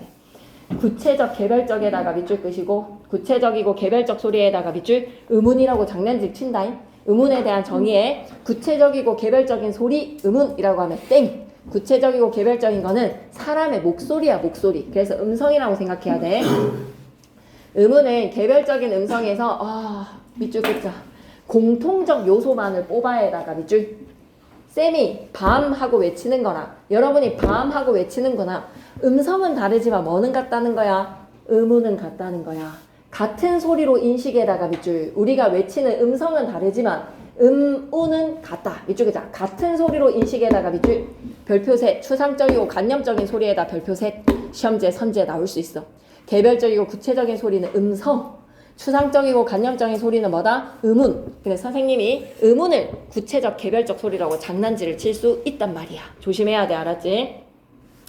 사람마다 우리가 하늘이라고 외치는 음성의 음색은 다르지만 음운의 히읗, 아, 느, 으, 르는 같다라는 것입니다. 괜찮죠? 자음과 모음의 요소는 같다. 채소 대립상도 크게 별표 하나만 쳐줘. 채소 대립상에다 크게 별표. 이겨내야 돼, 지금. 이 시간에 왔으면 다 하고 가야 돼. 하나의 음운으로 인해서 뜻이 구별이 돼. 하나의 음운에다가 밑줄 한 끗 차이. 이 하나의 차이로 우리가 뜻이 달라졌네. 살과 쌀, 성인과 성인, 소리의 길이에 따라서 뜻이 달라지거나 자음 하나나 모음 하나로 뜻이 달라졌을 때 뭐라고? 채소 대립상이라고 하는 거야. 하나의 음운의 차이로 뜻이 달라졌을 때 채소 대립상이라고 합니다. 성대의 울림 여부에 따른 음운의 채소 대립상까지 가지고 작년에 좀 어렵게 내셨어. 채소 대립상 가지고 작년에 좀 어렵게 내셨으니 기출에서 확인하자. 그 내용은 기출 문제로. 성대의 울림 여부에 따른 음운의 분류. 울림 소리는 뭐라고요? 모든 모음에다가 동그라미 노랑 양말. 안 울림 소리는 뭐죠? 파열음, 파찰음, 마찰음. 그래서 자음 체계랑 모음 체계 아직도 안 외우고 있는 사람 있습니까? 중3 때 다 뗐다라는 말이 이런 게 이제 중학교 때 배웠다라는 이야기인가. 좀만 힘내봐. 자음 체계 갈게. 자음은 소리를 낼 때 발음 기관에서 공기의 흐름이 방해를 받고 나오는 소리야. 방해를 받고 나오는 애다가 밑줄 끄시고 옆에다가 궁서체로 좀 적고 갈까? 장애음. 발음을 하는 데 있어서 발음 기관이 공기가 마찰을 겪거나 파열에 터지거나 방해를 받게 돼서 옆에다 뭐라고 적는다고? 장애음입니다. 방해를 받는 위치 뭐라고 부른다? 조음 위치. 조음의 위치를 소리 나는 위치라고 안 하고 김상경 쌤이 방해를 받는 위치라고 설명을 해도 현지에 나와도 맞다라고 생각해야 돼. 방해를 받는 위치에다가 밑줄 조음 위치. 소리를 만드는 방법. 방해가 받아졌으니 그 방해로서 소리를 만드는 방법, 조음 방법 되겠습니다. 조음의 위치에 따라서 입술 소리, 잇몸 소리, 샌잎 천장, 여린잎 천장, 목청 소리, 조음의 방법. 안 울림 소리에서 소리를 터뜨려라. 파열, 장이 파열이 돼. 터진다. 파찰음 밑에다 적어줘. 파열 플러스 마찰. 파열 플러스 마찰. 다 왔어. 10분 남았어. 10분. 파열 플러스 마찰. 그리고 마찰은 뭐야? 마찰 이렇게 좁은 틈으로 마찰 일으키기. 이거 어떻게 외웠니? 중학교 때. 바다 가자 서해 물놀이 외웠니? 바다 가자 서해 물놀이 했니? 뭐로 외웠니? 그 외운 것대로 뭐. 바닷가 조심 물놀이. 바닷가 조심해. 마누라. 좋다. 바닷가 조심해 마누라. 이응은 그러면 마누라. 이응은 마누라야. 마누라야 아까. 많이 와라. 아 많이 와라? 많이 와라? 여러분 나름대로의 배우는 방식 바닷가 조심해였대. 지우의 방식 바닷가 조심해. 마누라야가 아니라 뭐라고? 많이 와라. 많이 와라 많이 와라 많이 와라 많이 할 때 많이 와라. 알았지? 바닷가 조심해 많이 와라. 나는 바다 가자 서해 물놀이라고 외웠어. 방식 외워야 되겠지. 표 설명하면 다 맞힐 것 같아. 브드그 어떻습니까? 터트려야 돼. 브드그 파열음 파차를 터트리면서 마찰을 이렇게 해야 돼. 즈즈즈. 그리고 좁은 틈으로 마찰 마찰이지. 코를 올리자. 이응 혀 양옆으로 공기를 흘려보내. 르르르르르르 해서 뜨르르르 할 때 흘러가는 거. 아니 자음 체계표 외우는 게 좋습니까? 라고 하면 당연히 외워야 되는 거 아니야? 입술 소리의 수음, 잇몸 소리의 치조음, 생립천장 경국의 음, 여린입천장 영국의 음, 목청에서의 후. 다음 시간에 오면 그리세요. 알았죠? 몸 체계로 갑니다. 소리를 낼 때 공기의 흐름이 방해를 거의 받지 않으면에다가 밑줄 끄시고 홀로 소리가 날 수 있어. 그러면 모음의 본류에서 발음하는 동안 입술 모양이나 혀의 위치가 달라지지 않는 밑줄이자 달라지지 않는 에다가 밑줄 끄시고 달라지지 않는다는 말인즉슨 뭐지? 고정이라고 적자. 입술 모양과 혀의 위치가 딱 고정이 되어 있으면 단모음. 혀의 최고점의 위치에 따라서 뭐로 나뉘어진다? 전설과 후설. 그리고 혀의 높낮이에 따라서 고중저, 입술 모양에 따라서 평순, 원순, 평순, 원순. 괜찮습니까? 고모음은 입을 조금 열어서 혀의 높이가 높아. 저모음은 입을 활짝 열어서 혀의 높이가 낮아져. 키위 제외해 금붕어 조화로 외웠어? 쌤은 니네의 기가 왜 없냐? 외자만 조심해. 응 엄마 눈도 없어. 네 이렇게 외우시면 되겠습니다.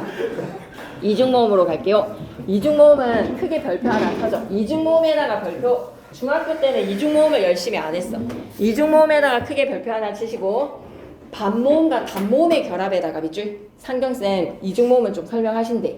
발음하는 동안 반모음에서 시작해서 단모음으로 가니까 입술 모양이나 혀의 위치가 움직여. 밑줄 그자. 입술 모양이나 혀의 위치가 고정에다가 X. 이거 외워야 된다. 반모음 이랑 아가 더해져서 야. 옆에다가 상향 이중모음이라고 적을 거야. 아 이거 표에서 두 칸을 묶어. 단모음 이 단모음이랑 반모음의 이랑 단모음 더해진 애랑 반모음 오랑 반모음 우 더하기 단모음 칸을 묶으시고 앞에 반모음이 있기 때문에 상향 이중 모음 되겠습니다. 상향 아 반모음 이 더하기 아 반모음 이 더하기 반모음 이 더하기 오 반모음 이 더하기 우 반모음 이 더하기 에 반모음 이 더하기 에 반모음 오 더하기 아의 와 반모음 우 더하기 어의 워 반모음 오 더하기 에의 왜 반모음 오 더하기 에의 왜. 그런데 대반전 의는 의 더하기 반모음 이 반모음 이가 끝에 있기 때문에 뭐라고 부르면 된다? 하향 이중모음. 기억해야 돼. 반모음의 정체가 뭐지? 소리 낼 때 돋보기에 반모음 크게 별표 하나 쳐줘. 크게 별표 하나 쳐줘. 소리를 낼 때 공기의 흐름이 방해를 받지 않는다는 점에서는 모음이야. 밑줄이자. 방해를 받지 않는다는 점에서 모음에다가 밑줄. 하지만 홀로 발음이 될 수 없다는 점에서는 자음과 비슷해. 그래서 반모음이 반자음인 거야. 그래서 이 반모음이 같은 경우에는 위에 이거를 반달 표시라고 하자. 이의 반달 표시, 오의 반달 표시, 우의 반달 표시 세 가지의 계열이 있습니다. 반모음 이, 반모음 오, 반모음 우를 생각해 주세요.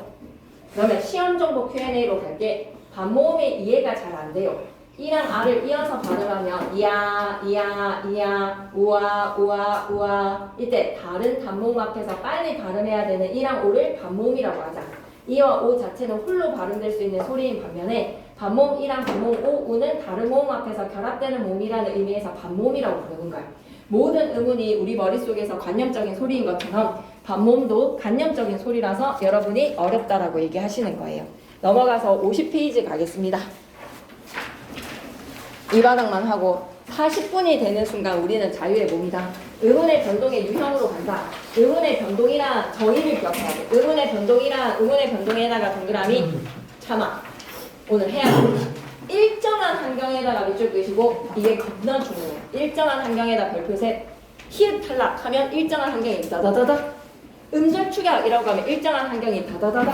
음절의 핏소리 규칙 하면 일정한 환경 다다다. 국이음만 딱 하면 일정한 환경 더더더 뭐든지 일정한 환경을 설명할 수 있어요.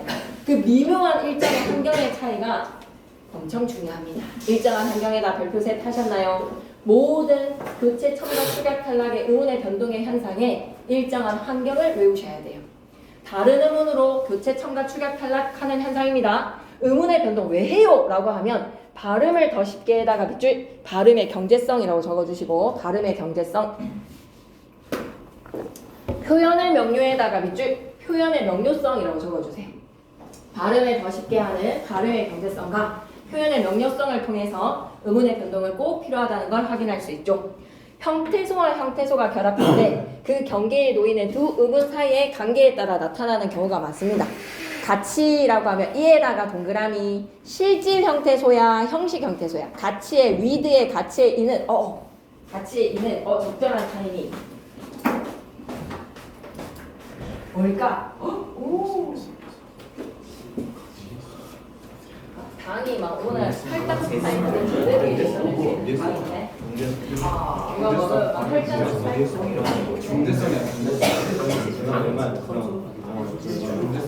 자, 이거 하고 나는 두 줄만 딱 더 읽고 나서 마무리를 질 테니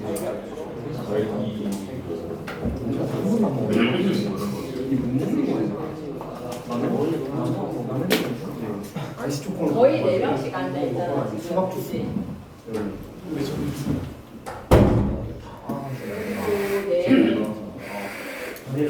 화이팅. 오늘 고생했어요. 좀 더 2교시까지 진도 나가야 되는데 보내기가 아쉽네. 수혈 시켜놨으면 10시 반까지 의원의 몇번 다 끝내고 싶은데 어쩌지 얘들아. 진도는 많이 나가는데 그거 아니지?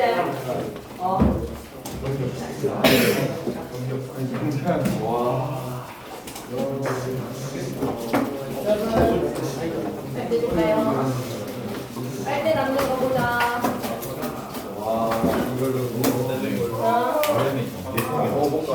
발음의 관계? 이거랑 이 명제성 발음이 그렇게 완전히 명료하다 할 때 경제성 발음이 경제적이다 빨대 안 넣나? 경제성 빨대 안 넣냐? 하나도 없어 빨대? 오케이 충분했어.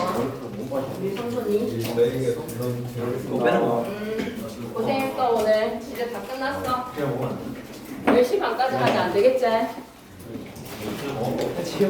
아니 근데 51쪽까지만 딱 할게. 음절 끝소리 규칙 별거 할 거 없어서 가치의 이에다가 동그라미 치시고 가치의 이에 동그라미 이는 가치의 이는 형식이야 실질이야? 가치의 이에다가 동그라미 쳐봐요. 가치의 이 형식이야 실질이야? 가치의 이는 형식 형태소.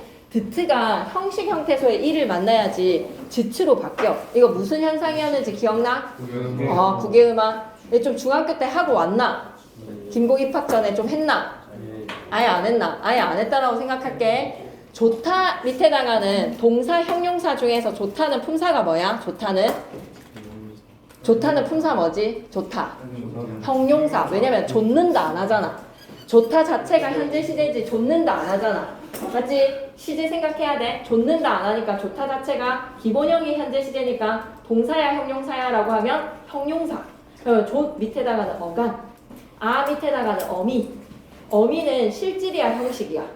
어미는 실질 형태소야 형식 형태소야? 형식 형태소지. 형식 형태소의 어미가 몸으로 시작하잖아. 그러면 히읗이 연음에서 올라가야 되는 게 상식이거든. 일반적 규칙이거든. 조화해야 되는데 조화. 무슨 규칙? 히읗 탈락이야. 히읗 탈락이라고 적어줘. 히읗 탈락에 대한 정의는 알고 가자 오늘. 히읗 탈락이란 하고 물어보면 뭐라고 얘기할래? 종성에 히읗으로 끝나는 어감 뒤에 몸으로 시작하는 어미가 오면 연음이 되지 않고 사라져 히읗이. 이게 바로 뭐다? 히읗 탈락이야. 그런데 나는 이걸 히읗 탈락이라고 하니까 오라고 풀어온 경우를 아직도 잊을 수가 없어. 선배가 히읗 탈락이다 라고 하니까 히읗 탈락에다 오를 하더라고. 이거 히읗만 사라지면 숫하다 되잖아. 이게 히읗 탈락이에요. 숫하다에서 히읗만 사라지면 숫하다 되는 거는 맞지? 숫하다는. 이건 히읗 탈락이 아니야. 히읗 탈락은 어떨 때여야 된다? 어간이 히읗으로 끝나고 받침의 히읗이고 모음으로 시작하는 어미가 왔을 때 조화해야 되는데 조화. 이게 히읗 탈락입니다. 좋은 히읗 탈락. 이건 뭐예요? 숱하다. 음절의 끝소리 규칙 한번 하고 그 다음에 뭐 할까? 드랑 흐랑 만나는 거센 소리 대기로 숱하다가 돼야지. 이게 히읗 탈락이라니. 그지? 음절의 끝소리 규칙에다가 거센 소리 대기 일어나서 숱하다입니다. 예시는 적지 마시고 야 시험지에 이게 히읗 탈락이지 라고 하니까 히읗 탈락이다 라고 풀어오는 슬픔의 사례가 떠오르네요. 웬일이라고 하면 웬일은 니은이 첨가가 되었어. 앞에 말이 자음으로 끝나고 뒤에가 이야 여요 유로 시작하는 실질 형태소가 오면 일에다가 동그라미 치시고 실질 의미가 있는 일, 워크 일에다가 웬일이니 라고 했을 때 일에다가 동그라미 실질 형태소 오면 니은이 첨가가 돼. 축하는 어때? 그랑 흐가 더해져서 거센 소리 되게 축하인 거야. 교체 있었던 의문이 다른 의문으로 바뀌는 거야. 음절의 끝소리 이걸 외워야 돼. 음절의 끝소리 규칙 비음화, 유음화, 구개음화, 된소리 대기는 교체. 원래 있던 의문이 사라지는 자음군 단순한 자음 탈락과 모음 탈락은 탈락. 있던 의문이 새로 생겼네. 니은 첨가, 반모음 첨가. 축약은 거센 소리 대기. 그드브즈랑 흐가 만나면 크트프츠. 50페이지 가자. 음절의 끝소리 규칙. 가느다란 물방울이라고 외울 수 있겠어? 가느다란 물방울 중에 대표음으로 하나 바꾸면 돼. 그랑 끄랑 크에서 그 끄가 그, 스, 즈, 흐가 전부 다 드. 흐가 그. 그럼 음절의 끝소리 규칙 이꼬르 뭐라고 불러도 되게 얘들아? 음절의 끝소리 규칙 이꼬르 뭐라고 불러도 되게? 음절의 끝소리 규칙에 바뀌어진 애들 가느다란 물방울에 그에다가 동그라미 드에다가 동그라미 그에다가 동그라미 그드브의 공통점을 찾아줘. 끄랑 흐가 기역으로 바뀌었고 스, 흐가 디귿으로 바뀌었고 흐가 브로 바뀌었어. 그드브에다가 동그라미 치시고 기역, 디귿, 비읍이 자음 체계표에서 가지게 되는 한 통속으로 묶는다라고 하면 어떤 공통점이 있습니까? 그드브는 맞아요. 파열음이에요. 소리의 세기에 따라서는 평음, 경음, 격음 중에서 예사소리, 된소리, 거센소리 중에서는 어디에 해당합니까? 예사소리, 된소리, 거센소리 중에서는 예사소리, 평음이죠. 그래서 음절의 끝소리 규칙 옆에다가 뭐라고 적자? 평파열음화라고 좀 적어줘. 평파열음화. 기억할 수 있겠어? 음절의 끝소리 규칙을 다르게 부르면 뭐라고 부를 수 있다? 평음의 파열음으로 다 바뀌었어. 끄랑 크가 기역의 평음의 파열음으로 바뀌었지. 기역. 트, 스, 즈, 흐 평음의 파열음 디귿으로 바뀌었지. 프가 평음의 파열음 비읍으로 바뀌었지. 평파열음화라고도 부를 수 있는 거야. 음절의 끝소리 규칙의 별칭은 뭐다? 평파열음화 되겠습니다. 부억의 크가 기역으로 앞에 비읍으로 끝, 옷, 낫, 꽃, 히읗에 그드브즈 가느다란 불방울 외워주셔야 되겠습니다. 괜찮나요? 그 다음 장으로 넘어가시고 51페이지. 야씨 이것만 좀 하고 오늘 가자. 1번에다가 1, 2 묶어서 크게 별표 시험에 나온다. 그냥 얼척없이 틀리지 말자. 진짜 문법에서 틀리지 말자. 문법 틀리지 말고 인간의 욕망에 대한 입장 틀리지 말고 서경결곡, 상충곡, 삼인곡, 숙민곡에서 틀리지 말자. 이미 나올 게 너무 정해져 있다. 그러면 네 그만할게. 어만할게. 동력과 밭, 앞, 음절의 끝소리 규칙 맞지? 뒤에 자음으로 시작하는 말이 올 때도 음절의 끝소리 규칙 밭도 입과하면 되지. 그런데 뒤에 몸으로 시작하는 실질 형태소에다가 밑줄 위, 아래, 아래에다가 동그라미 의미가 있어. 맛있다에서 있다에다가 동그라미 의미가 있어. 이러면 어떻게 하라고? 음절의 끝소리 규칙. 쌤 맛있다는요 연음 아니에요? 라고 하면 예외로 허용. 맛있다는 그냥 허락해 주는 거야. 음절의 끝소리 규칙이 일어나지 않는 환경보다 형식 형태소에다가 밑줄 의미가 없는 형식 형태소. 동력키에서의 이의 동그라미, 지터에다가 어에다가 동그라미, 깎이다에서 이에다가 동그라미. 형식 형태소면 그대로 연음해. 옷, 쉬에가 아니라 위가 형식이 아니라 실질이지. 그럼 음절의 끝소리 규칙하고 오디에야. 오세에서의 에는 형식이지. 그대로 연음해서 오세가 되는 거야. 알 수 있겠니? 오케이 믿어. 그러면 돋보기로 가면서 마무리 지을 거야. 앞 음절의 종성에 있던 자음이 밑줄 거 모음으로 시작하는 에다가 밑줄 끄시고 모음으로 시작하는 형식 형태소가 오면 그대로 연음해. 바비라고 하면 얘들아 연음의 법칙은 음운의 변동이다 아니다? 연음은 음운의 변동이다 아니다? 아니다. 교체 첨가 축약 탈락이 되어야 되는데 오시에서 이가 그대로 오시라고 발음하는 것은 이게 교체 첨가 축약 탈락에 해당되지 않기 때문에 그냥 연음은 자리 이동이야. 의문의 변동이 아니야. 연음은 의문의 변동이 아니라는 것을 기억해 주셔야 됩니다. 괜찮나요? 오케이. 연음은 의문의 변동이 아닙니다. 이번에 맛있다랑 멋있다는 허용해. 맛있다랑 멋있다가 원칙이지만 맛있다랑 멋있다도 허용이 된다는 거 기억하시고, 평파열음하라는 말 아까 얘기한 거 기억나죠? 평음의 파열음 그드부 중에서 하나로 바뀌어진다. 그 다음에 시험 종목 Q&A에다가 별표 하나 치시고, 첫 번째 시험 종목 Q&A 별표 하나 치시고, 맨 위에 있는 거 이걸 틀리는 경우를 봤어 얘들아. 아니